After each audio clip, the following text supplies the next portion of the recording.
Only the first body was actually found inside a barrel, and when it happened back in May, a lieutenant on the homicide unit did tell Fox 10 about the challenges a discovery like this poses, since all that's left are bones. In the months following, a second body has turned up, then a third, fourth, fifth, and sixth. But this man is the focus of a current case, Anthony Ant Spilatro, killed in 1986. If you ask the FBI back in the 70s and 80s, they attributed all kinds of murders to Tony Spilatro.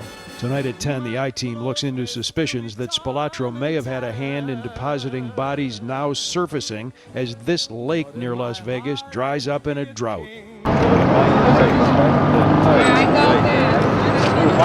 Watch yourself.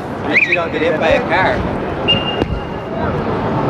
The coppers blame me for everything that went wrong out here. And I mean every little fucking thing, too. Watch yourself. You get run over there. If a guy fucking tripped over a fucking banana peel, they'd bring me in.